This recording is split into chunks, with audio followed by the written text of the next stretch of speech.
Le grand dialogue. Le grand dialogue de l'émission de débat du studio Tamani sur votre radio. Le grand dialogue. Bonsoir et bienvenue au Grand Dialogue. Ce soir, nous nous intéressons à l'affaire Gostar versus État malien.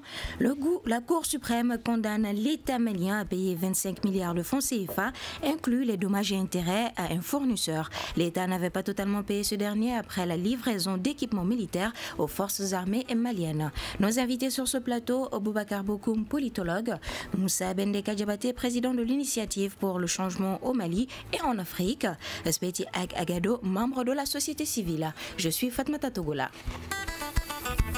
Le grand dialogue. Alors, nous allons ouvrir les débats avec vous, Monsieur Bokoum.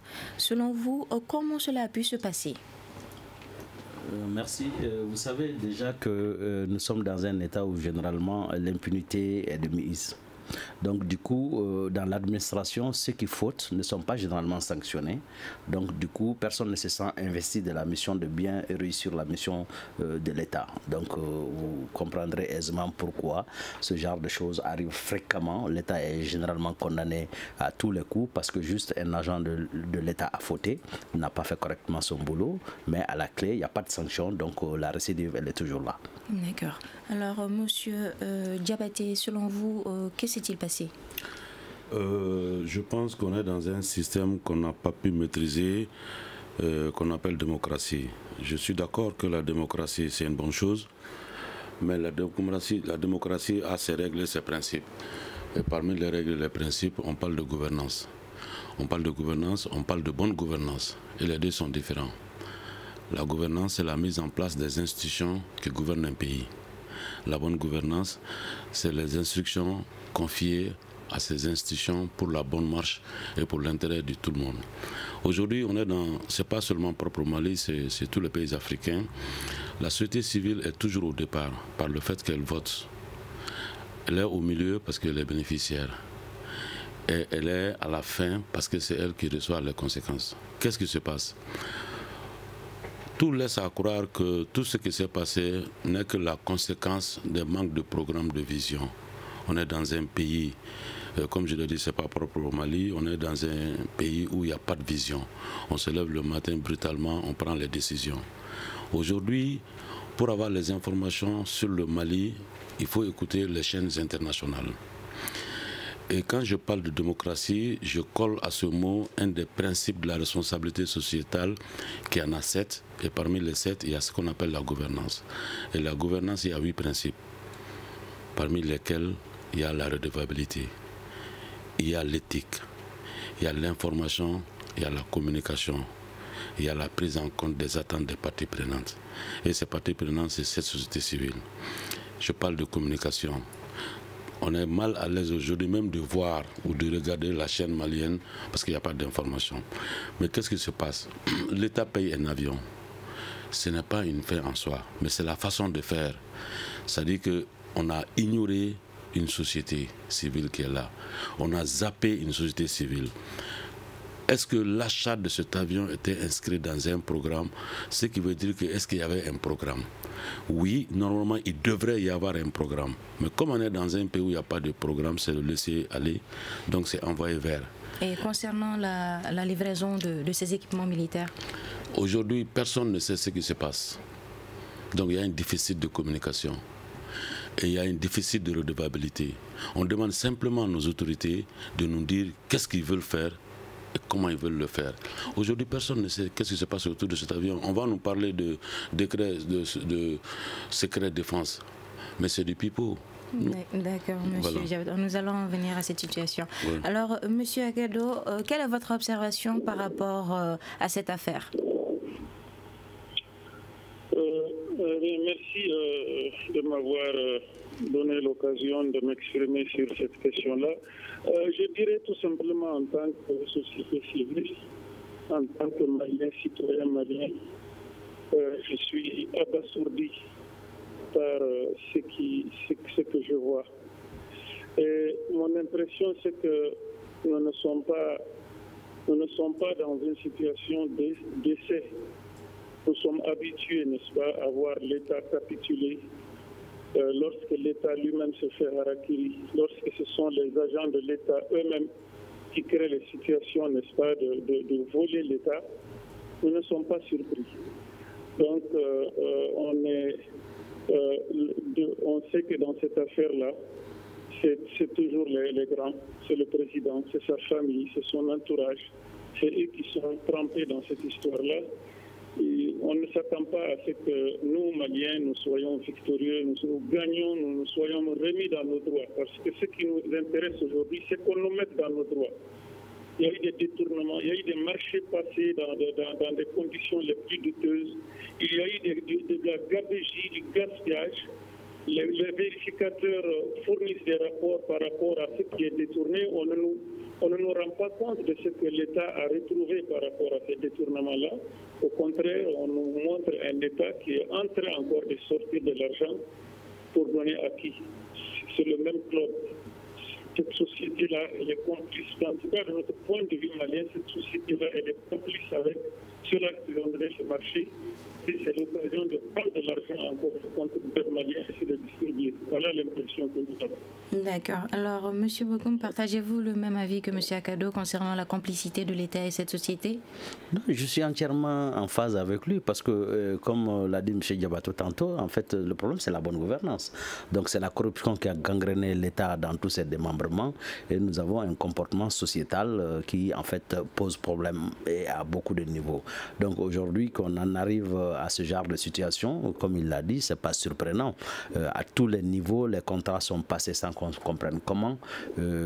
Quand il y a un agent de l'État qui commet une faute, on ne voit pas de sanctions à la clé. Donc tu as d'un côté le problème de la corruption, tu as de l'autre côté le manque de justice, d'équité. Donc tout concourt à amener le pays dans une situation où il n'est pas gouverné du tout. Donc ce n'est pas étonnant que les gens soient frustrés, offusqués. Et comme l'a dit tantôt M. Diabaté, souvent j'ai l'impression que notre État confond même l'information et la communication. Parce qu'aujourd'hui, quand vous écoutez l'ORTM, on a l'impression que l'ORTM c'est une machine pour la famille du président et juste le gouvernement, alors qu'il s'agit d'un État. Donc dans tous ces compartiments, cette chaîne nationale doit travailler pour le public. C'est vrai, c'est bien beau leur slogan, comme on dit leur thème, la passion du service public, mais j'ai l'impression qu'ils n'ont pas la bonne définition de ce que c'est que le service public. Ça ne se limite pas à faire passer le message d'un président ou à faire passer les présidents des différents ministres. Il s'agit de comprendre toute la problématique de la nation malienne et de communiquer avec et de faire le tandem entre l'État et la société civile et tous ces compartiments. Et j'ai l'impression qu'aujourd'hui, personne ne s'attelle à cette fonction. C'est dommage, c'est désarticulé. Ok, 20 milliards de francs CFA plus 5 milliards de francs CFA comme dommages et intérêts. Ne pensez-vous pas que cette somme est excessive? Bon, je ne sais pas, les armes, c'est un peu compliqué. Je ne sais pas si c'est excessif ou pas. Mais déjà, c'est le principe qui pose problème. Ce n'est pas que ce soit 1 milliard, 2 milliards. On a vu par le passé des usines, je prends l'exemple de la CMDT, des usines ont été payées qui n'ont jamais été montées. Des entreprises qui étaient chargées de la construction de ces usines se sont vues dédommagées alors que le travail n'a pas été fait. Ils se sont retournés contre l'État pour dire qu'ils ont déjà approvisionné le chantier et qu'il va falloir qu'on les rembourse. Des procès. De toutes les façons, les entreprises sont dans leur droit. Quand vous commandez une usine à une structure et qu'elle se mette à travailler, après vous dites on décommande, ça veut dire, comme l'a dit M. Diabaté, ça veut dire que nous n'avons pas de vision. Nous ne savons pas ce que nous voulons. Donc du coup, le problème pour moi, ce n'est pas que ce soit 20 milliards ou 35 milliards, mais le principe même pose problème. Même si c'est 1 centime, personne n'a le droit de nous priver d'1 centime dans ce pays sans qu'on ne sache à quoi il sert et qu'il soit objectivement et de façon efficiente bien investi. C'est de ça qu'il s'agit. C'est pourquoi la bonne gouvernance intervient dans ce cadre. Quand ils ont envie d'utiliser notre argent, qu'ils nous disent qu'est-ce qu'ils ont envie de faire avec l'argent. Est-ce que cela nous convient? Est-ce que c'est objectif? Est-ce que ça nous sert à quelque chose ou pas?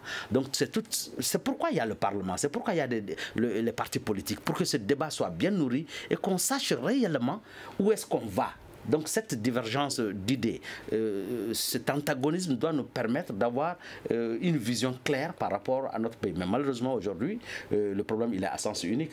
Tout le monde est du camp présidentiel, les partis politiques ont disparu, la société civile est plus ou moins manipulée par les politiques. Donc finalement, on va à sens unique. Donc la société civile elle-même, réellement, bon, elle est muselée, elle n'a pas voix au chapitre, où voilà, ils sont en train de crier, bon, on les entend très peu. D'accord. Et vous, M. Diabaté, qu'avez-vous à répondre aux propos de M. Bokoum? Je vous donne un schéma très concret en tant qu'ancien élu communal. Vous savez, pour donner un terrain à un citoyen, il y a des conditionnalités. Il faut qu'on prouve que la personne qui doit bénéficier du lot est dans le besoin. Deuxièmement, il faut les conditions de plan, de lotissement. J'étais conseiller communal en commune 3 pendant 7 ans. Le système, il est verrouillé. Le maire, il va de mal en pire. Quand j'écris officiellement au maire pour protester, la hiérarchie du maire, c'est le gouverneur. La hiérarchie du gouverneur, c'est le ministre. Tu écris au maire, il n'est pas inquiété. J'écris au gouverneur, le ministre, le gouverneur et le maire, ils sont du même parti politique. Donc c'est le citoyen lambda qui devient orphelin. Tout ce qui est en train de se passer, la question fondamentale, est-ce que c'était d'abord opportun de payer un avion? Parce que la meilleure arme de défense d'une population, c'est la satisfaction de ses besoins. Aujourd'hui, force est de constater que le Mali est un pays analphabète à 80-85%. Quoi qu'on fasse comme manipulation dans les chiffres. Il y a 2 jours seulement, j'écoutais les émissions ça et là, mais le besoin du Mali en éducation, première année seulement, c'est dans les 800 000 personnes par an. Alors, pourquoi mettre 20 milliards ou 25 milliards? Et ce qui est grave, c'est que tous ces fonds, toutes ces commandes sont données à un individu pour le compte d'un pays. C'est là où il y a la véritable catastrophe financière. Et cela est soutenu par les textes que nos hommes politiques ont posés en son temps pour se protéger. Aujourd'hui, la saisine de la Haute Cour de justice, une fois, il y a eu un débat là-dessus. Qui peut saisir la Haute Cour de justice pour porter plainte contre le président? Personne ne peut attaquer le président ni les ministres en exercice. C'est la Haute Cour de justice. Et pour attaquer le président via la Haute Cour de justice, il faut que les 2/3 des membres de l'Assemblée votent. Or, il se trouve que la majorité, 70% des membres de l'Assemblée sont de la mouvance présidentielle. Donc, qui perd? C'est le citoyen qui perd. Il y a une véritable refonte à faire au Mali. Ce qu'on est en train de vivre n'est pas grave. Il faut que maintenant qu'on fasse l'état des lieux pour éviter et protéger les générations futures. Développement durable. Aujourd'hui, on a tout compris dans la démocratie. C'est des individus qui viennent s'enrichir sur le dos de l'État. Et je vous dis, les 60, sinon 40-50% des membres du gouvernement ont tous la double nationalité. On ne fait pas l'analyse de ce qui se passe à côté de nous. La conséquence de ça, c'est évident que c'est des gens qui s'enrichissent. Prenons l'exemple de la Côte d'Ivoire. Blaise Afini, il est venu en Côte d'Ivoire, on lui donne la nationalité. On ne peut plus l'attaquer. Le cas du Mali, pour revenir au cas du Mali, tous ceux qui sont impliqués dans cette affaire, ils ont tous la double nationalité. Ils vont tripatouiller dans les fonds publics du Trésor. Après, ils quittent le mandat. Ils vont s'asseoir dans un autre pays. On ne peut plus les toucher. Mais cette fois-ci, c'est l'État qui doit verser la somme. Quand on parle de l'État, oui, c'est macro. Mais il y a des individus qui agissent au nom de l'État. L'État est une couverture. Ce sont ces individus qu'il faut attaquer. Mais comment attaquer ces individus? Dès l'instant qu'ils ont la casquette de président, ils ont la casquette de ministre, ils ont la casquette de directeur, ils sont protégés par les textes. C'est ça le problème. Et le problème aussi va au-delà. C'est ce que j'ai dit. La pertinence de l'achat d'un avion militaire. Qui est allé faire l'achat? Dans quelles conditions? Est-ce que c'était programmé? Pour résoudre quel problème? C'est ça vous parlez d'avion. Allez-y voir dans les mines. Je viens de finir une mission dans les mines. Au Mali, aujourd'hui, on a 3 codes miniers. On ne sait pas sur quel code minier il faut aller. C'est grave ça, c'est dans un pays. Si on ne sait pas ce qu'on veut, c'est tout comme quelqu'un qui rentre dans une Sotrama, il ne sait pas où il descend. Mais il ne s'agit pas que d'avions seulement, mais il y a d'autres équipements militaires qui ont été fournis. Ça, c'est ce qu'on nous dit. Mais qu'est-ce qui est vrai? Tantôt, j'ai parlé de communication, tantôt, j'ai parlé d'information. La communication est un produit qu'on te donne, tu consommes. L'information, je veux dire. Mais la communication, c'est un brainstorming. On s'assied, on discute, on échange. Mais au Mali, quel est le cas qu'on voit? Il n'y a que la communication. on te donne seulement une information, tu n'as aucune opportunité de vérifier. Et aucune structure au Mali ne se donne la peine, quel que soit son statut et ses pouvoirs, de vérifier la fiabilité, la qualité de l'information qu'on donne. Donc c'est le laisser aller, c'est envoyer vers. D'accord. Alors, Monsieur Akado, êtes-vous avec nous? Oui, je suis. D'accord, vous venez... Je suis. D'accord. Je suis parfaitement d'accord avec ma prédécesseur qui ont quand même suffisamment analysé la situation gangrénée du Mali. Et au-delà du Mali, bien sûr, on se plaît même à dire que tout le monde fait ça. Donc finalement, c'est devenu tellement normal de tricher, de voler.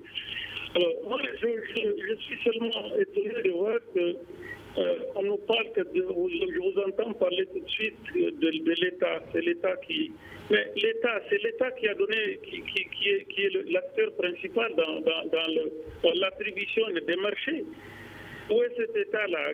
Pourquoi il ne nous fait pas la lumière sur l'avion? Pourquoi il ne nous fait pas la lumière sur les responsables des surfacturations? Les Maliens attendent, n'est-ce pas, des comptes par rapport à cette situation-là.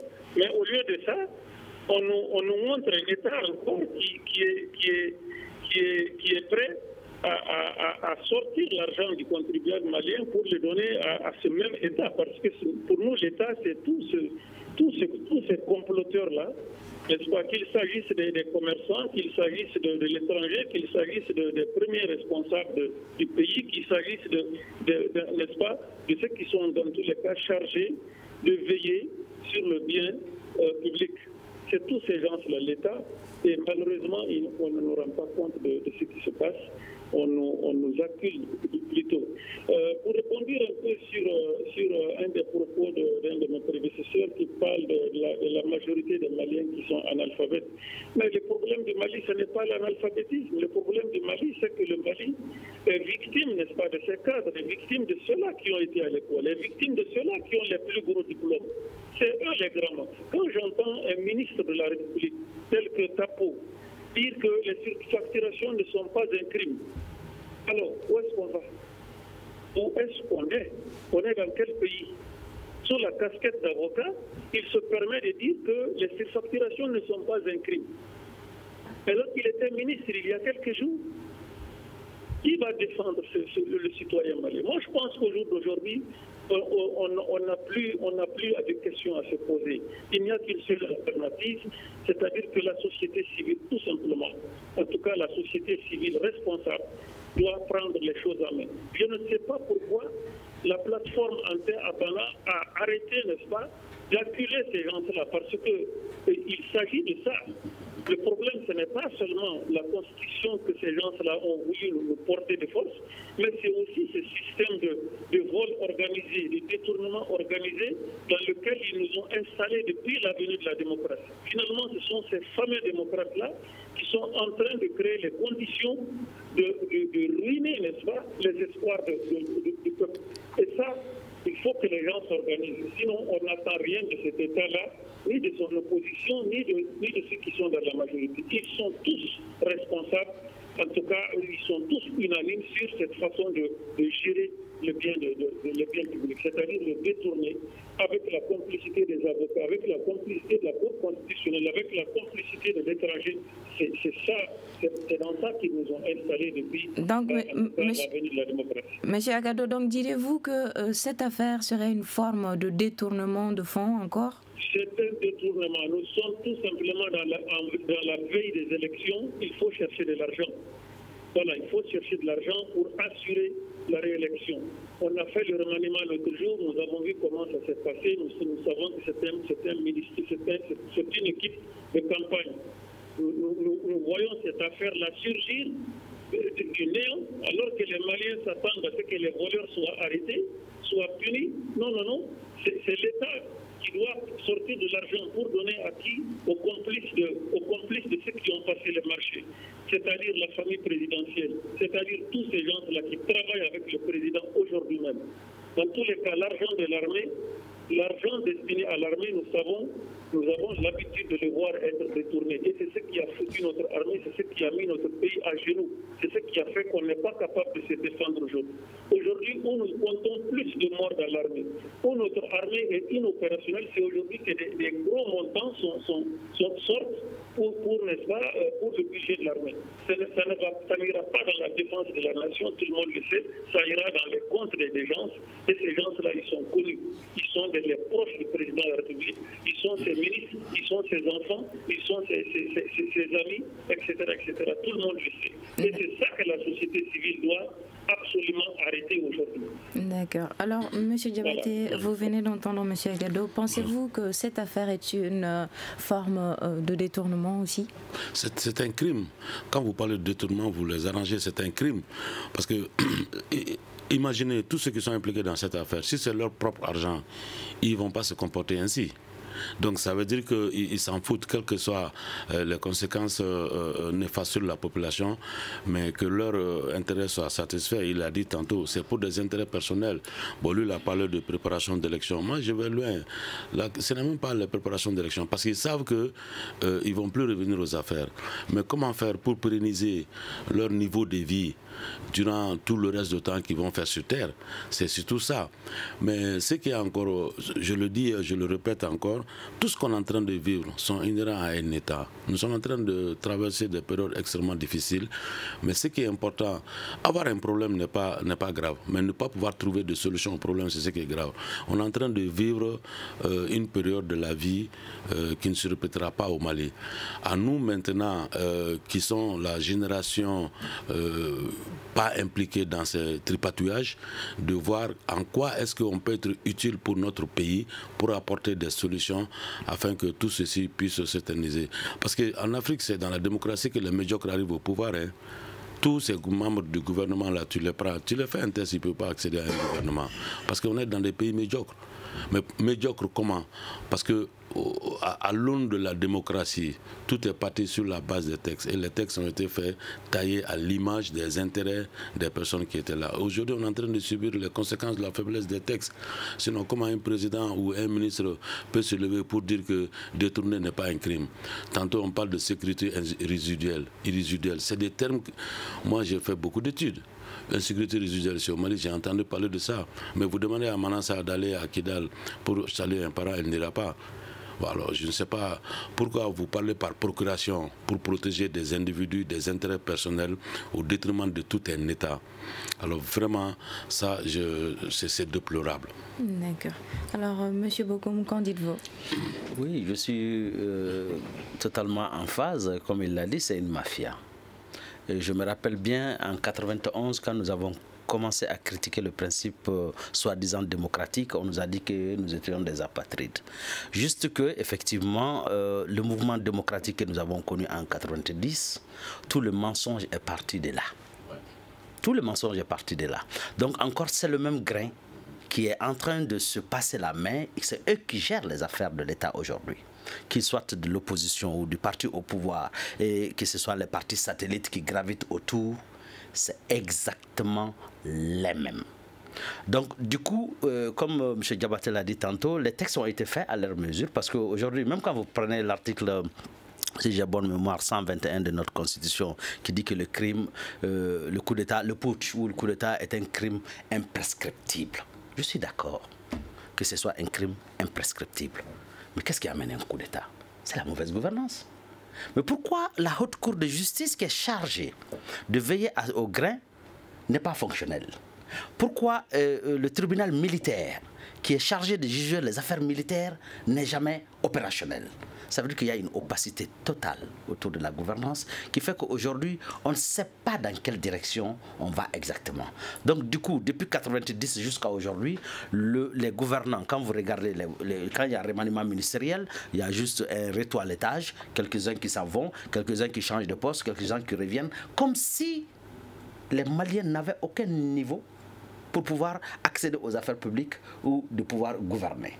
Donc c'est un cercle fermé, dans lequel, si vous voulez appartenir à ce cercle, il faut que vous acceptez de jouer le jeu. Donc ce qui fait qu'aujourd'hui, même quand vous êtes rentré dans le système, une fois que vous avez volé, vous êtes répertorié comme tel. Ça veut dire que vous faites partie du groupe, il vous est difficile de vous en écarter. Parce qu'en ce moment, ça devient compliqué. Donc du coup, ceux qui ne sont pas rentrés, c'est très compliqué quand vous arrivez avec une vision. Vous voulez réellement gérer, il n'y a pas de place pour vous. Donc ça fait qu'aujourd'hui, les partis politiques sont minés, la société civile elle est minée et le gouvernement, c'est pire. Donc du coup, c'est une mafia bien organisée, bien huilée, bien rodée, dans laquelle effectivement tous ceux qui veulent effectivement voler acceptent aujourd'hui d'aller à ce genre de gouvernement. Maintenant, les cadres qui ne veulent pas se mouiller dans ce genre d'affaires restent. C'est le seul pays au monde où j'ai vu que les meilleurs cadres sont au chômage. Aujourd'hui, quand vous observez réellement nos grands intellectuels, 80% sont des ivrognes parce que tellement ils ont été meurtris, ils ont été écartés du système. On les a mis carrément à côté. Et la plupart du temps, c'est dans les bars, dans les rues que vous les retrouvez. Ils ne sont jamais fonctionnels, ils ne sont jamais opérationnels, ils n'ont pas voix au chapitre. Comme M. Diabaté l'a dit, c'est toujours les médiocres, les opportunistes, les gens qui sont prêts à vendre leur âme au diable, qui acceptent de rentrer dans les différents systèmes et ils sont mouillés jusqu'au cou. Malheureusement, la difficulté que celui qui est au téléphone vient de noter tout à l'heure par rapport au mouvement anti-Abana. Vous savez, c'est très compliqué chez nous aujourd'hui d'avoir un mouvement qui a une synergie d'action pour faire déplacer les choses sur le long terme. Pourquoi? Parce que nous avons des intérêts divergents. Aujourd'hui, jusqu'à preuve de contraire, nous n'avons pas une vision globale de perspective avec un plan linéaire, bien visible et bien lisible. Donc du coup, une fois que nos intérêts convergent à un moment donné, effectivement, nous pouvons faire une activité ensemble, mais après cette activité, chacun va à ses affaires, si je peux utiliser cette expression. Ce qui fait qu'aujourd'hui, le mouvement anti-Abana, quand il y avait l'histoire de la Constitution, avec certains partis politiques qui n'étaient pas totalement d'accord avec le gouvernement, ils sont allés à la fronte. Mais le problème, c'est que le vrai problème du Mali n'est pas posé.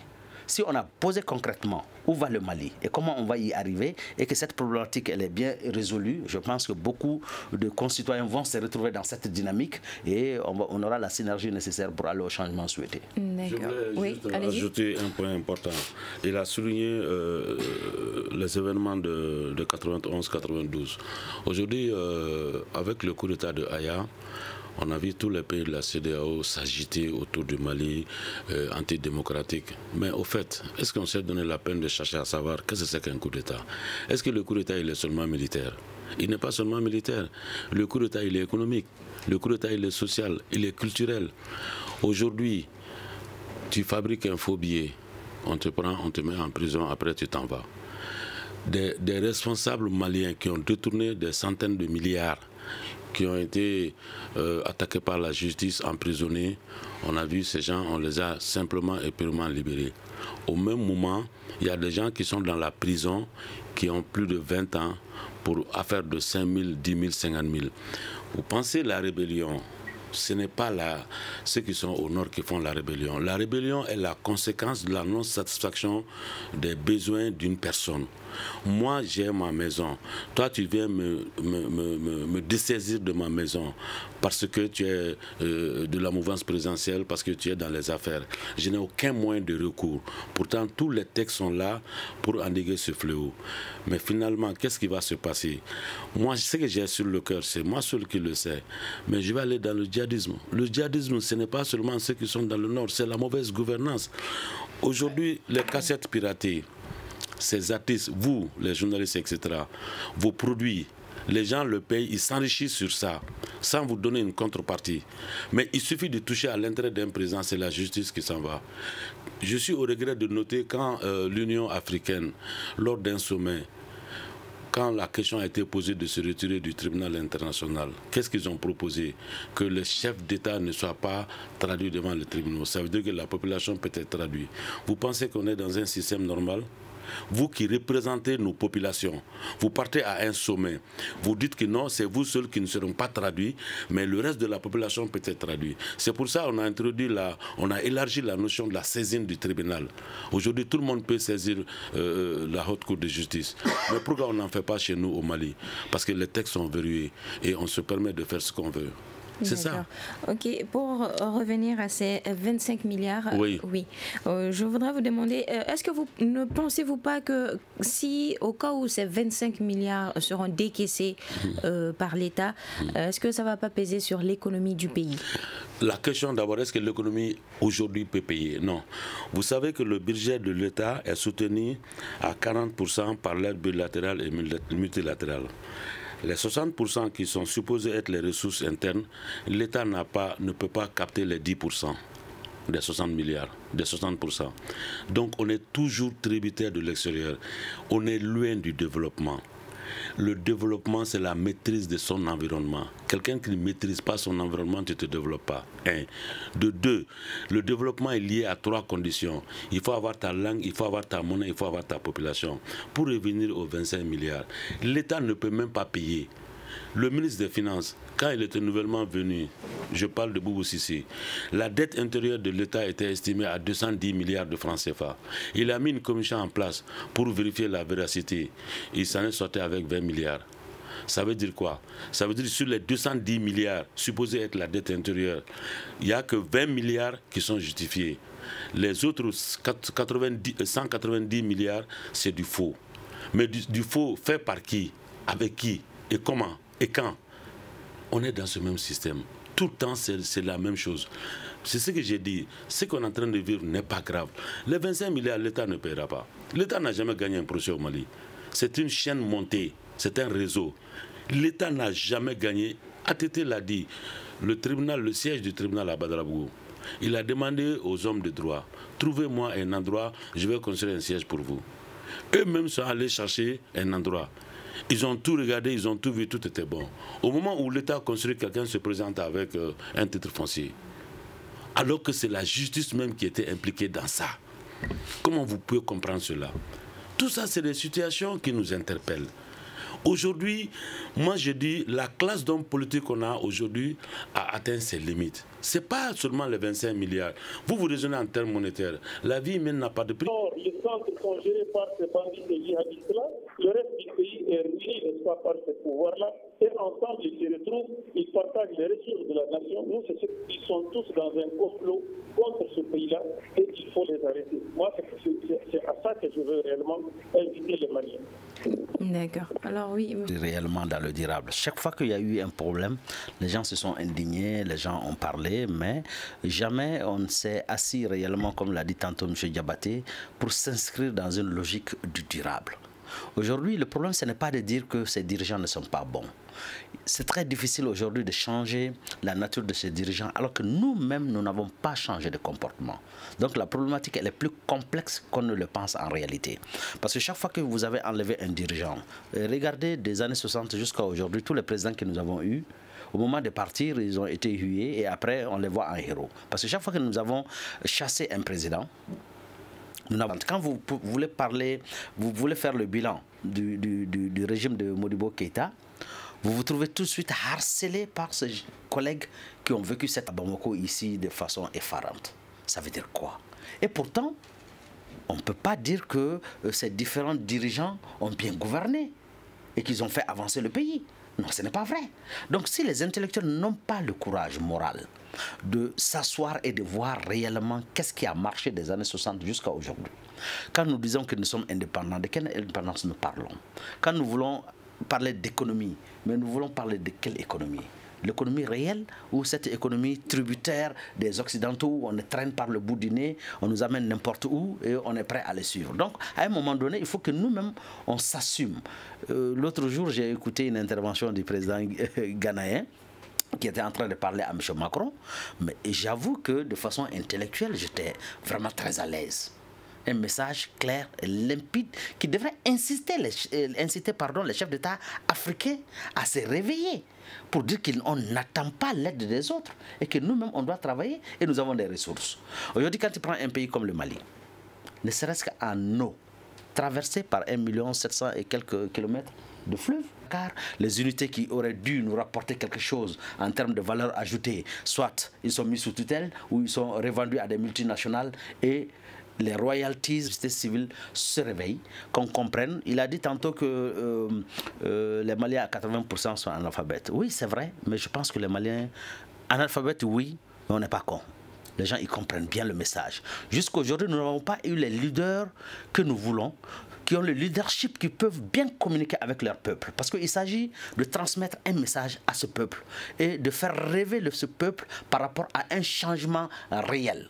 Moi, je dis à un homme politique, il n'y a pas encore une semaine, je lui ai dit, mais vous voulez être président de la République, mais dites-moi, qu'est-ce que vous voulez apporter au peuple malien? Vous voulez nous ouvrir 10 bouteilles d'eau minérale? Dites-moi comment vous allez les obtenir. Donc, on ne demande pas des choses extraordinaires. C'est des choses très simples que nous voulons. Le peuple, il veut aujourd'hui manger, il veut la sécurité, mais que ces gens nous disent comment ils comptent apporter la paix au Mali. Comment ils comptent développer l'économie malienne. Notre or, qu'est-ce qu'ils comptent en faire? L'eau que nous avons qui coule, qu'est-ce que nous en faisons? Et les citoyens maliens, quel modèle de citoyen malien aujourd'hui nous voulons? Un citoyen malhonnête, un citoyen honnête qui veut servir sa patrie, voilà quel modèle. Donc il faut que nous mettions donc du contenu dans tout ce que nous faisons. Et aujourd'hui, ce qui est en laisse réellement, c'est cette partie de l'éducation citoyenne. Parce que vous ne pouvez pas construire une nation si vous n'avez pas des hommes bien éduqués, qui comprennent bien l'enjeu où le peuple les attend, où la nation les attend. Donc chacun d'entre nous a des devoirs vis-à-vis de ce pays qui nous a pratiquement tout donné. Donc il s'agit maintenant de rendre l'ascenseur à ce pays qui a vraiment besoin de nous. D'accord. Malheureusement, le temps nous fait défaut. Oui, monsieur Diabaté, allez-y. Je voulais juste dire deux choses. Aujourd'hui, au niveau du TPI ou des institutions juridiques, on parle de justice transitionnelle. La justice transitionnelle vient de Rwanda. Le Rwanda n'a pas de ressources minières, le Rwanda n'a rien. Il a dit tantôt, tout développement part de la terre. Nous, on a l'eau, on a les hommes, mais on n'a pas les hommes de qualité. C'est ça notre problème. On a la terre, on a les hommes. La France a quoi? La France a le vent et l'eau, mais c'est la tête qui tourne. Nous, on n'a pas cette masse intellectuelle qui pouvait propulser le Mali. Le Rwanda n'a aucune ressource minière. Le Rwanda est un exemple aujourd'hui dans le monde. La justice transitionnelle dont on fait mention vient de Rwanda. Parce que Kagame, il est venu avec une vision. Nous, on n'a pas de vision. On est mû par le sentiment, par l'émotion et non par le discernement. Et c'est à tous les niveaux. Aujourd'hui, je suis au regret de le dire, l'État se trouve dans les religions. Alors que c'est les religions qui devraient se trouver dans l'État. Quand un chef d'État va plébisciter dans une situation Merci, pareille. monsieur Diabaté. Malheureusement, le temps nous fait défaut. Un mot de la fin, monsieur Akado, avant de boucler ce débat. Vraiment, je vous remercie. Je termine par dire bonsoir à mes collègues, mes frères avec lesquels j'ai conduit ce débat-là. Je les félicite par rapport à leurs analyses. Et leur dis tout simplement, eux, moi et beaucoup d'autres, n'est-ce pas, Maliens indignés et porteurs de solutions, ensemble, n'est-ce pas, nous avons le devoir d'imposer une alternative à notre pays. Il ne s'agit pas de critiquer, de faire le constat, il s'agit réellement qu'on se donne la main pour construire quelque chose pour nos progénitures. C'est ce que j'ai envie de dire par rapport au mot de la fin. Je vous remercie. D'accord, merci beaucoup, monsieur Gado. Cela me fait ce débat sur l'affaire Gostar versus État malien. Un grand merci à nos invités, Boubacar Bokoum, politologue, Moussa Bendeka Diabaté, président de l'initiative pour le changement au Mali et en Afrique, Sbeiti Agado, membre de la société civile. C'était une présentation de Fatmata Togola, la mise en onde Nungire. La régie vidéo est assurée par Mamadou Ouattara. C'est une réalisation de Moumine Senebou et une coordination de Mohamedou Touré. Le grand dialogue. Le grand dialogue de l'émission de débat du studio Tamani sur votre radio.